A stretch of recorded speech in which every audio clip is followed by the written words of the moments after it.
more on this is Yehuda Shaffer, former Deputy State Attorney in the Ministry of Justice's Financial Crime Unit. Yehuda, thanks for joining us. Good evening. Oh, well, let's first of all ask the obvious question. What does it mean not to have a justice minister?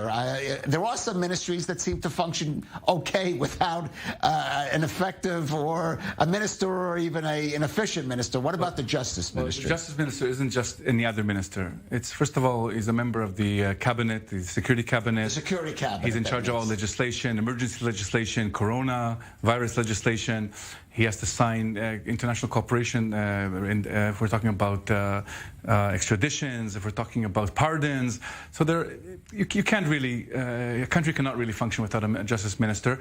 And there are several other ministers. We don't have a minister of communication either. Right. We don't have a state attorney, a permanent state attorney. And all this leads to a critical mass, which might at one point bring the Attorney General and maybe the court to declare that Netanyahu has actually reached a level of incapacity to serve as Prime Minister under the basic law. Well, you're jumping ahead to my next question, because Attorney General Mendelblit has already stated that he wants to see the government done.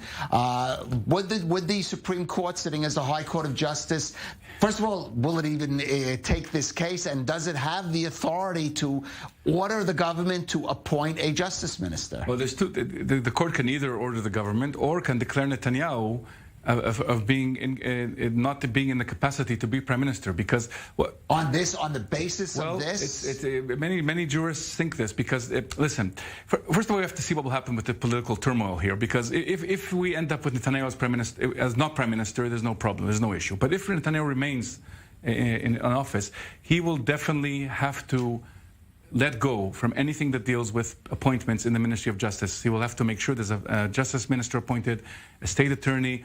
This is totally unacceptable that he, as somebody who's being indicted, who's being charged, is involved in these appointments. Now, he committed himself to the Supreme Court a few months ago when the issue of the question of is he capable of being prime minister. He then said that he would sign a conflict of interest a document which would force him not to be involved at all in any of these appointments. In fact, what we see is happening is that he is involved, and he's preventing the appointments that the Gantz wanted to make.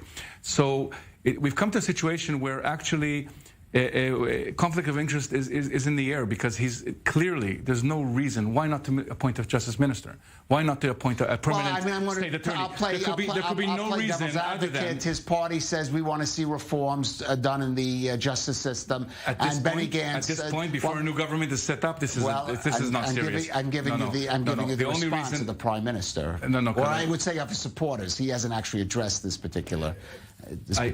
I think there could be no other explanation other than that Netanyahu wants to weaken the Ministry of Justice, wants to use some leverage against the Ministry of Justice, and this is extremely dangerous in a democracy, because if someone the law allows for you to be prime minister, okay, while you're being indicted, that's problematic enough. Right. But the condition the court said is that you detach yourself from any of these appointments. You don't deal with this. And this conflict of interest may lead to criminal investigation. This could be a breach of trust. Okay, but that's something that could be not an immediate development. Of course. But most importantly, we have to see how we'll say. As I said before, either we'll see how the political turmoil ends. If Netanyahu will end up prime minister, he will have to let go. If he's changed, if he's replaced, if he forms a there'll be no government, problem. presumably he will feel comfortable with allowing one of his coalition allies to appoint a justice minister. But he will have to not be involved at all with this, because if he is, the whole idea in a democracy is that there's public. But on a practical level, will the High Court of Justice, if it gets a petition in the coming days, and the Movement for Quality Government has said it will do that if it doesn't see, could it actually force the government to appoint a justice minister? It might, and they have already hinted. They have already ordered it, actually. The court has already ordered it, but without a date. They just said that as urgent as possible, this appointment should be made. This is already a statement by the court. I think if they pull the string, if Netanyahu keeps on pulling the string, the court will order him to appoint a minister. That's my commentary here.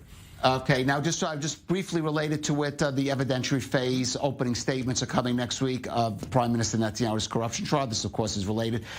He says he will be there for the opening, but he does not have to sit there doing the evidentiary process. Is that correct? The court has ruled today. The court ruled today that he has to come for the opening statements, and he will not have to stay for the evidentiary, for the Yeshua's testimony. Here again, we see a sort of conflict of interest, because as a defendant, no doubt Netanyahu wants to be there, should be there, to hear, to look to the witnesses in the eye, to tell his defense lawyers, give them ideas of what they should be cross-examining, etc., etc.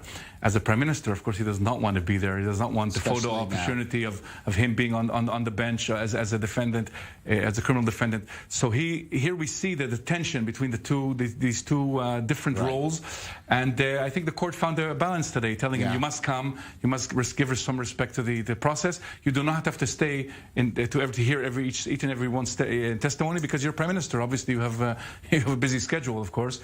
He will come for sure, Netanyahu, when certain witnesses are testifying specifically about things that deal with Netanyahu personally.